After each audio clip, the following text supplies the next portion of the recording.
Israeli operation. Let's talk to Behnam Ben Taleblu, a senior fellow at the Foundation for Defense of Democracies. He joins us from Washington, D.C. Mr. Taleblu, thank you very much for being with us.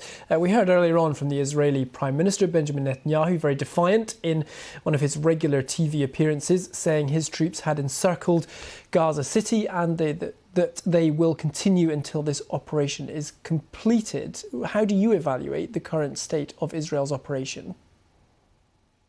Pleasure to be with you. Well, it's clear that both the ground operation and what was supported from the air is designed to get as many Hamas strongholds, as many bases as possible, as well as detect or nullify or defang as many of the long-range strike capabilities, the rockets, the drones, and even some of the closer-range capabilities like anti-tank weapons that the Israelis are facing the more they come further and further into land in northern Gaza. I've seen multiple reports confirming what your earlier report said about the 11 so-odd Hamas bases. I find that number, I assume that number is going to grow significantly from the double into the triple digits if Israel is successful in its tactical and operational aims in the Gaza Strip. Much of Gaza City, we can see pictures on our screen now, and indeed much of the north of the territory has been heavily hit by Israeli airstrikes. How far is Israel going to go? Is it going to completely flatten the entire territory? I don't think there's talk of flattening the territory at all. I think much of the military challenges that come from or are secondary to the political goal, the strategic goal of either defanging Hamas or removing the ability to govern or taking away these long-range strike capabilities, much of that will be based on how effectively can they close those tunnels that bring in men, that bring in munitions. Much will depend on any information they glean from Hamas leaders or Hamas operatives that they capture, as well as what is in the stockpiles in the Hamas bases that they get. So one wonders how much further south they'll be able to go. I actually think that the operation will continue southward. The question is, it really depends on what is the utility of the information and what do they assume is left in the Hamas arsenal as both refugees flee southward as well as Hamas fighters.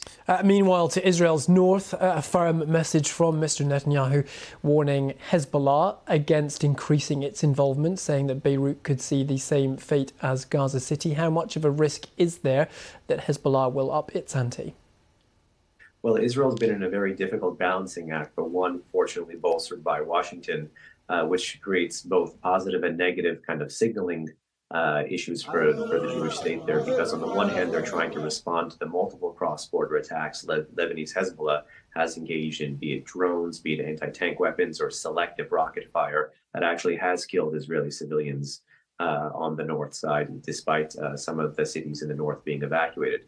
On the other hand, the Israelis don't just want to absorb, they need to push back enough so that Hezbollah knows that it doesn't have a free hand to join the fight, to create a multi-front offensive and to potentially lead to a third Lebanon war.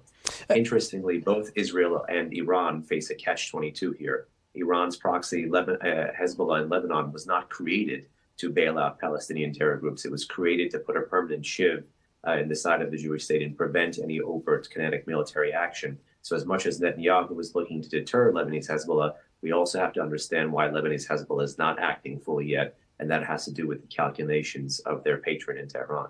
You are joining us from Washington. Is there a risk of Israel losing its vital support in the form of its US ally? No, not necessarily. Some may read a little too much into some of the messaging trips that Secretary of State Anthony Blinken has had when he's come into the region, talking about the need for the Israelis to actually continue the operation, and then the amended or edited language about the operational pauses which we know come in hours at a time, while Israeli troops still face multi-directional fire in Gaza. I think it's a bit of a tightrope for Washington, but it's one certainly that the United States understands, given, of course, the outsized terrorist threat to it and its interest. Lest we forget, and perhaps it's wise to broaden out the picture here, Iran-backed proxies in Iraq and Syria have struck the U.S. positions there upwards of 40 to 50 times as long as this operation in Gaza has gone on. OK, Behnam Ben Taleblu, Senior Fellow at the Foundation for Defense of Democracies. Mr. Taleblu, thank you very much for being with us. Thank you.